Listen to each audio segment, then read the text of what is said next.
거룩하신 하나님 아버지, 언제나 저희와 함께 하시니 감사합니다. 우리가 받은 은혜가 무엇인지 늘 마음에 간직하는 제가 되도록 도와주시고 주님의 은혜에 합당한 삶을 살아가도록 저희들 권고하여 주시옵소서. 오늘도 말씀의 거울 앞에 섰습니다. 주님, 저희가 좀 깨닫게 하여 주시고 말씀을 통해 위로받게 하시고 오직 주님만을 바라보는 귀한 시간 삼아 주옵소서. 신이 부족하고 연약한 주의 말씀을 듣고 섰습니다. 사용하여 주시옵소서.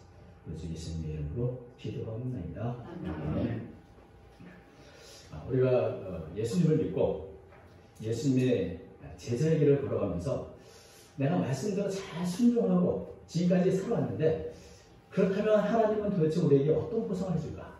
뭐 이런 생각을 한 번쯤 해본 적이 있는지 모르겠습니다. 저도 가끔 합니다. 내가 그래도 주님 나라 이런 일을 했는데 저런 일을 했는데 하나님은 도대체 나한테 어떤 보상을 하실까? 뭐 이런 생각을 할 때가 있죠. 제자들도 그랬습니다. 베드로를 비롯한 많은 제자들이 복음서를 보면 가끔 서로 누가 더 공이 많으냐, 누가 더 높은 자리에 올라가냐, 누가 더 높은 이런 걸로 싸우는 모습을 보게 됩니다. 그리고 베드로는 아예 단도직입적으로 예수님께 이렇게 묻기도 했습니다.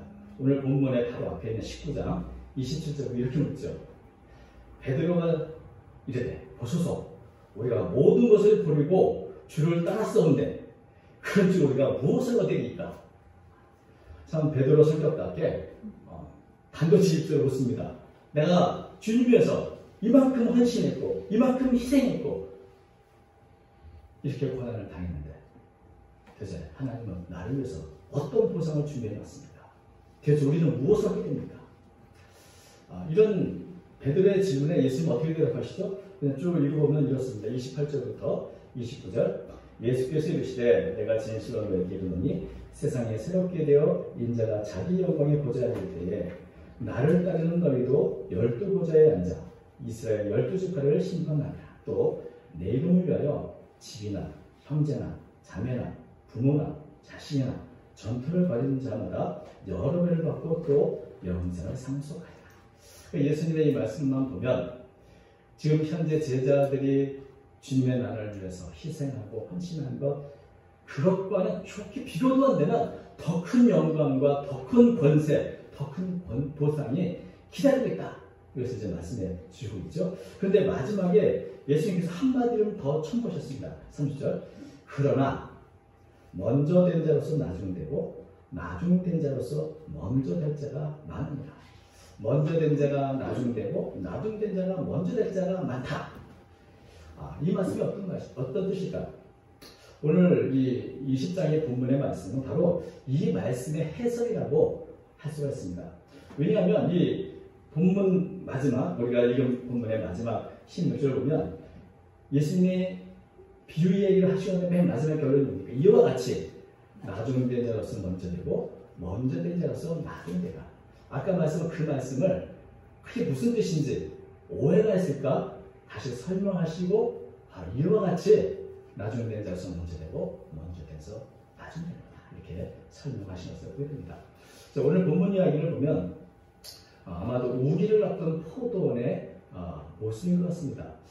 우기가 오기 전에 빨리 포도의 수확을 거둬내는데 만약에 그 시기를 놓치면 농사를 망치게 되죠. 그래서 일꾼이 특별히 필요한 때인 것 같습니다. 그래서 포도원 주인이 아주 이른 아침부터 포도원에서 일할 품꾼을 구하기 위해 장병을 나갔습니다. 보통 그 당시 일하는 시간이 해 뜰 때부터 해 질 때까지 새벽 6시부터 저녁 6시까지가 이 12시간이 일할 수 있는 시간이죠. 아마도 새벽 6시에 이제 장터에서 사람을 만나서 자, 우리 포도원에서 일하시오. 내가 그 당시 통상적인 하루 임금인 1데나리온을 주겠다.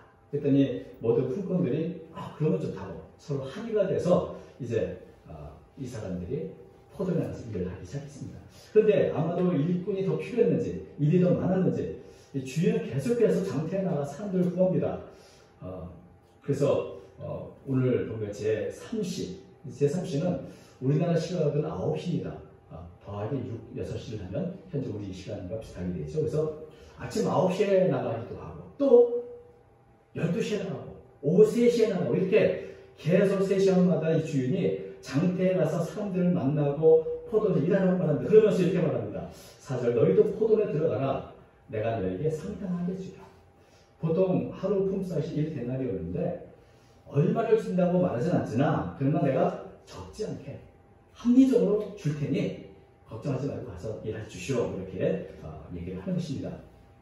근데 이제 일이 다 끝나면 오후 5시 또 포도원 주인이 장터에 나가보니 아직도 사람들이 있는 것을 봅니다. 이 늦은 시간까지 이 사람들은 하루 종일 뭐 한 거야? 주인이 묻죠. 너희는 어쩌면 종연토록 놀고 여기 서 있느냐? 그랬더니 말합니다. 우리를 품꾼으로 쓰는 사람이 없어졌습니다. 우리가 놀고 싶어서가 아니라 일이 없어서 지금 이러고 있는 겁니다. 보통 이 고용시장 가면은 가장 먼저 고용되는 사람이 어떤 사람입니까?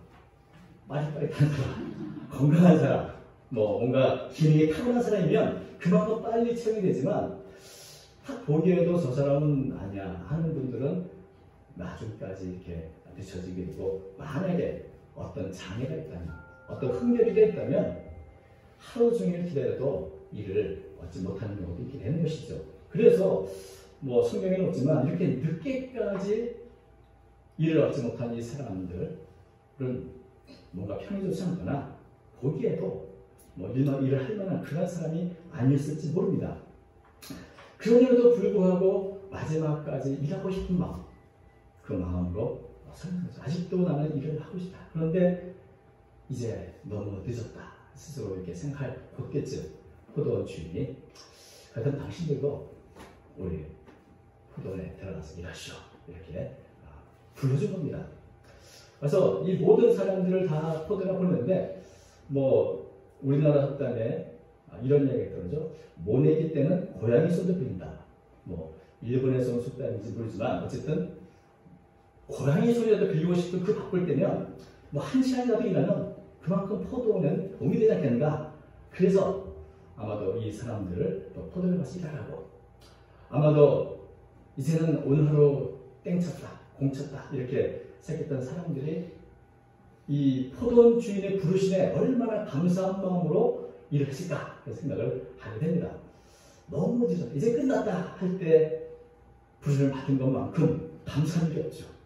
근데 이제 해가지고 이제 품삯할 때가 됐는데 보통 품삯을 계산할 때도 먼저 사람들이 선임자입니다. 고참이죠. 그래서 먼저 사례를 하고 품값을 주고 집으로 돌려보고 그 다음에 계속해서 이렇게 품삯을 계산해야 되는데 보니까 이 주인이 마지막에 온 사람부터 품삯을 주도록 합니다. 근데 여기서부터 뭔가 좀 이상하죠. 삐딱해집니다. 만약에 마지막에 온 사람부터 주는 것은 어떤 면에서는 예수님께서 말씀한 것처럼 먼저 된 자가 나중 되고 나중 된 자가 먼저 된 것의 첫 번째 모습이기도 한 것이죠. 마지막에 겨우 1시간이라고 이제 품삯을 받는 사람들은 내가 얼마나 받을까? 얼마를 주든 그것을 다 받을 마음이 됐습니다. 내가 나를 아니까, 내 능력을 아니까, 내 한계를 아니까 그래서 주인이 주는 대로 감사를 받겠다는 마음으로 서 있었을 것입니다. 여러분, 마지막에 나를 부르신 하나님께 감사하며 주님이 주시는 것 그대로 나는 다 수용하고 받겠다. 여기서부터 은혜가 임하는 겁니다. 주님께 모든 걸 맡기고 나는 부족합니다, 연약합니다 할 때 생각지 못한 은혜가 임하는데 겨우 1시간만 일했을 뿐인데 하루 온종일 일한 하루 품삯을 온전한 일대단을 받게 됩니다. 굉장히 전 이분들은 정말 이런 표현은 그렇지만 횡질한 거죠. 참 기쁘게 그를 받고 이제 들어갔을 것입니다. 그런데 이것을 보니 이 사람들과 먼저 온 사람들이 뭔가 묘한 기대가 생겼습니다. 어떤 기대죠? 1시간만 일하고 저렇게 하루 온종일 일한 품삯을 받는다면 나는 좀 더 받지 않을까? 그렇게 생각을 했는데 결국 모든 사람들이 결국 다 1데나리온씩을 받았습니다. 그러니까 여기 보면 여기 우리 본문에 이렇게 돼 있죠. 11절 받은 후 집주인을 원망하였대. 원래는 오늘 나를 고용해 주셔서 또 오늘 이렇게 품삯한 걸 떼어먹지 않고 일 대접 준 거 참 감사합니다. 일 대접 받고 감사해야 맞는데 받자마자 어떤 생각이 들었다고요? 원망이 들었습니다. 불평이 났습니다.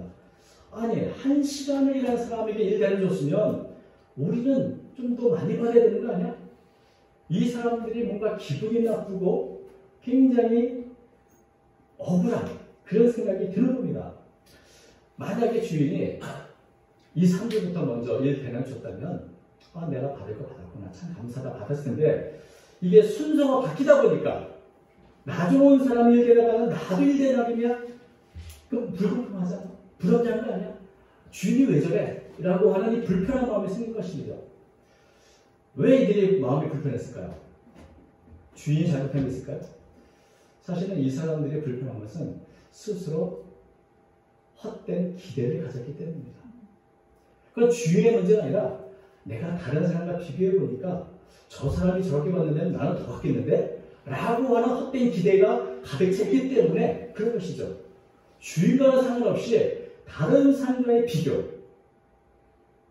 때문에 그들은 스스로 우월감을 가졌고 스스로 내가 더 열심히 했다고 하는 자부심이 있었고 그래서 뭔가 불편한 마음을 가진 것입니다. 그래서 이거는 이렇게 말합니다. 12절 나중 온 이 사람들은 1시간밖에 일하지 아니하거늘 그들 종일 수고하며 더위를 견딘 우리와 같게 하였나이다. 우리는 종일 새벽부터 수고했고 그 뜨거운 대낮의 더위를 견뎠고 그렇게 희생했고 그렇게 헌신했는데 근데 어떻게 나한테 이렇게 하지? 라는 생각이 들었던 것이죠. 내가 더 일을 많이 했어. 내가 더 많은 업적을 이뤘어. 내가 더 많이 희생했어. 라고 하는 자기 공로에 초점을 맞춰주는 순간 나를 부르신 은혜는 강도 없고 왜 나한테 이렇게 대해야 하는 원망이 가득하게 됐다는 것입니다. 그러면 이런 생각했겠죠. 이럴 줄 알았다면 나도 실컷 놀다가 저녁 때쯤 이렇게 일하러 올걸 라고 그런 생각을 했겠죠. 도대체 내가 하루 종일 일한 게 뭔가 참 내가 헛된 하루를 보낸 것이 아닌가 뭐 여러 가지 고민이 있을 수도 있습니다. 만약에 다른 사람들은 10분의 1 대나리온 5분의 1 대나리온 받고 나만 1 대나리온 받았으면 똑같은 돈이라도 기분이 참 좋았을 텐데 다른 사람과 비교하다 보니까 결국 이렇게 주인이나 원망이 나오십니다. 그렇다면 이게 주인의 잘못인가? 전혀 그렇지 않습니다. 주인은 이렇게 원망한 사람들이 두 가지를 말합니다. 첫 번째는 1 데나리온을 통해서 일을 하게 된 것이다. 너희는 너희 받을 것을 아주 공정하게 받은 거지 결코 덜 받은 것이 아니다. 두 번째는 뭡니까? 주인은 주인으로서 권리가 있다. 내가 참 선한 마음으로 불쌍한 마음으로 누구를 더 주고 싶으면 더 줄 수 있는 거 아닌가? 더 준 게 뭐가 나쁜 것이냐? 이게 나쁜 일이고 이게 악한 일이냐? 내가 선한 일을 했는데 그거 갖고 왜 이렇게 당신들이 기분 나빠하지? 은혜를 베푸는데 그것을 보고 삐딱하게 생각하고 나쁘게 생각하는 그 마음 그럼 누가 잘못입니까? 주인이 잘못이 아니라 그렇게 바라보는 그 품꾼들이 그 마음이 잘못된 것이죠. 선한 마음으로 나중하는 사람들을 그 위해서 무언가 더 주었다. 그것은 결국 잘못된 것이 아닌 것입니다. 주인은 선하게 일을 했지만 그렇게 은혜와 자비를 베푼 것을 잘못이다. 불공평하다. 잘못했다고 원망하는 이들이 바로 잘못했던 것이죠. 여러분, 이 사람들의 새벽 아침 일하러 나왔을 때 한번 살펴보십시오. 오늘도 나는 일을 할 수 있을까? 또 내가 선한 주인을 만나서 임금을 떼어먹지 않고 제대로 받을 수 있을까? 이런저런 생각 속에 첫 번째로 고용됐을 때 얼마나 마음이 기쁘겠습니까? 오늘 하루 품삯이 보장됐다. 나는 다른 사람보다 더 먼저 일하게 됐다. 이런 고마움, 감사를 가지고 일을 시작했을 것입니다. 그런데 저녁에 대해서는 마치 주인에게 큰 빚을 주고 못 받은 것처럼 불편해하고 원망을 하게 되는 것이죠. 그런데 여러분, 이들이 원망했던 그 말을 잘 따져보면 이게 바로 베드로가 질문했던 그 질문과 같은 겁니다. 베드로가 대답했는데 우리가 모든 것을 버리고 주를 따랐었는데 그런지 우리가 무엇을 얻으리까? 나는요 주님을 위해서 이것도 있고 저것도 있고 저것도 있어야 했고 이렇습니다. 그럼 내가 다른 사람보다 더 많이 받아야 되지 않습니까? 그 얘기를 하는 것이죠. 저 1시간 일한 사람하고 내가 하루 종일 수고하고 돌리거든 나하고 똑같이 하면 안 되지 않습니까? 나는 주님을 3년 반 동안 쫓아다니고 고생하고 있는데 그리고 그만큼 희생했는데 나를 다른 사람과 똑같이 취급하는 것은 그건 아니지요. 베드로의 어떤 이 질문의 내용하고 사실 다를 것이 없는 것이죠. 여러분, 주님이 우리를 제자로 보신 것 그 자체가 은혜고 영광입니다. 그런데 우리의 초점이 보상에 초점을 맞추면서 어디에 초점입니까? 예수님의 공로나 하나님의 은혜가 아니라 내가 한 일, 내 공로, 내 희생, 내 헌신 여기에 초점을 맞추게 되면서부터 하나님에 대해서 이제 삐딱한 시각을 갖게 되는 것이죠. 왜 나한테 하나님 이거밖에 안 해줘? 난 더 받아야 되는데 저 사람은 나보다 더 희생을 하지 않았고 저렇게 많이 누리고 있는데 나는 뭐야? 여러분, 하나님은 선하게 모든 일을 행하시는데 후회해 주시는 하나님을 바라보면서 우리의 마음이 불편하다면 이미 우리는 먼저 된 자로서 나중 되는 위험에 빠진 겁니다. 이것이 바로 이 유대인들이 이방인들에게 대해서 빠졌던 선민의식의 함정이었죠. 우리는 먼저 택함을 받았다. 우리는 먼저 하나님의 말씀을 받았다. 그리고 말씀대로 살았다. 그런 우리와 저 이방 사람들은 다르지. 하나님 우리를 특별하게 은혜를 더 주셔야 되고 우리만을 살아야 됩니다. 그런데 왜 하나님은 저 이방 사람들을 사랑하고 구원해 주시는 거야? 이런 선민의식의 함정에 빠지시죠. 또는 이 바리새인들이 빠졌던 교만의 함정이기도 합니다. 바리새인들은 본래 말씀을 사랑하고 말씀을 지키려고 그래서 구별된 삶을 살려고 했었던 사람들입니다.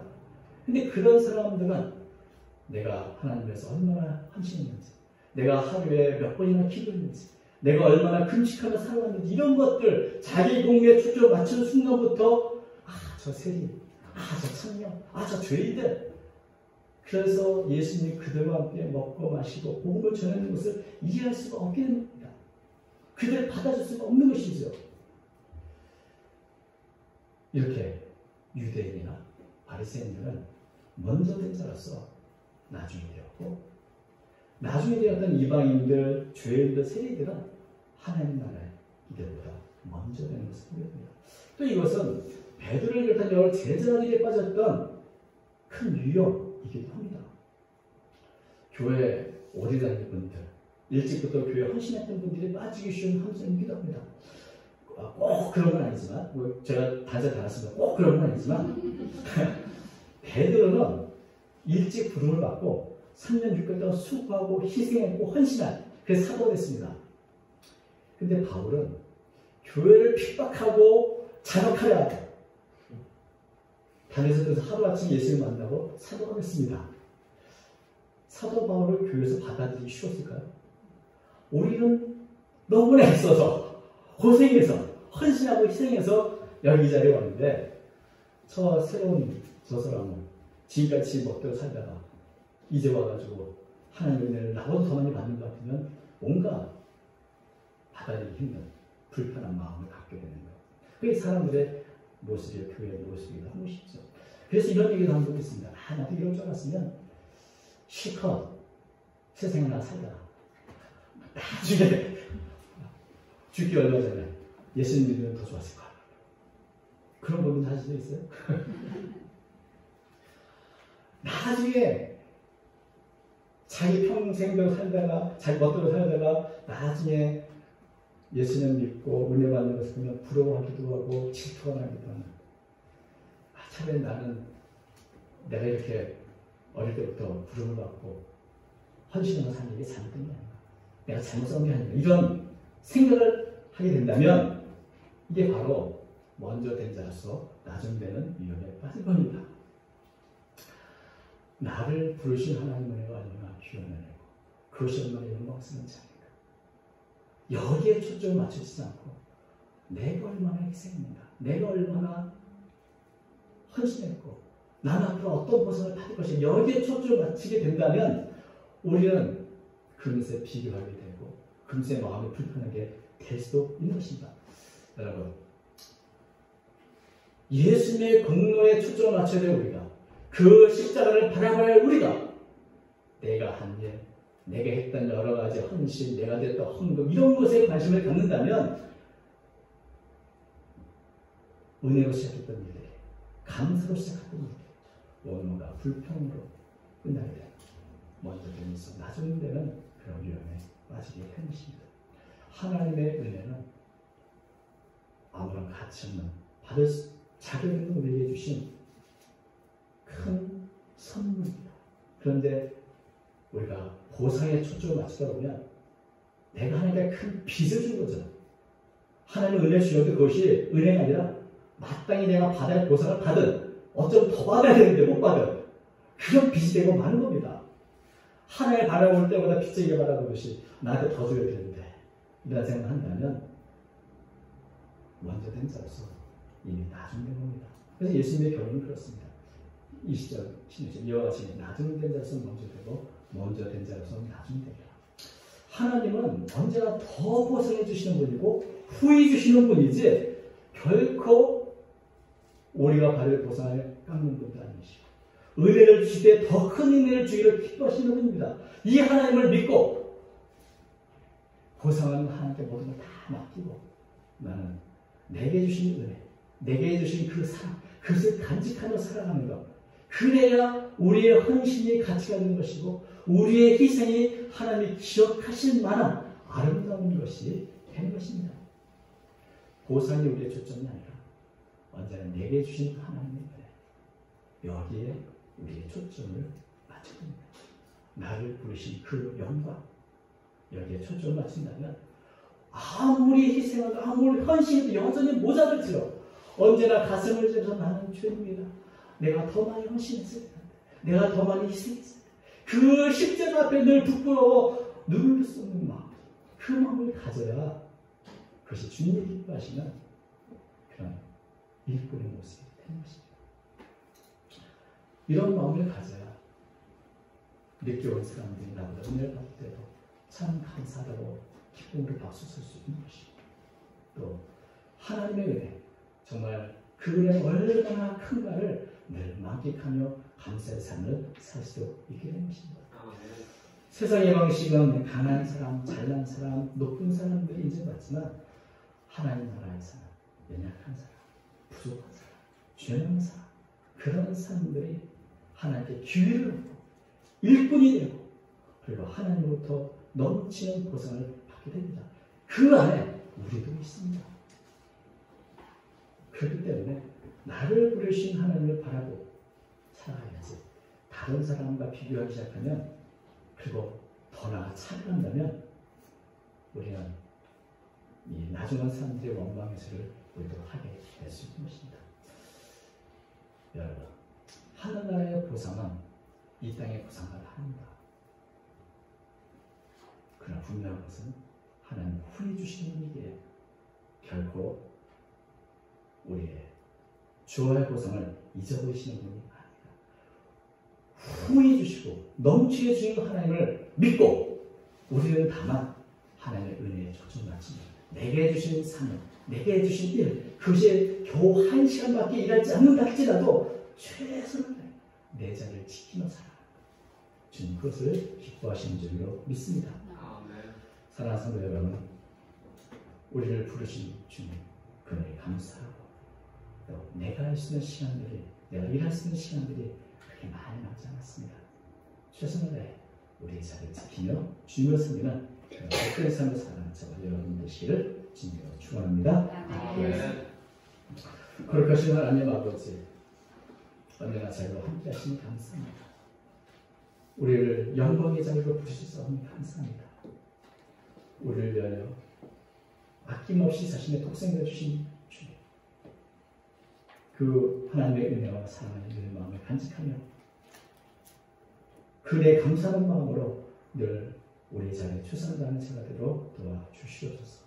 오직 주의 은혜만 초점 맞추고 그 볕들 향해 하루하루 힘있게 살아가는 저희 모두가 되도록 인도해 주옵소서. 우리 예수님의 이름으로 기도하옵나이다. 아멘.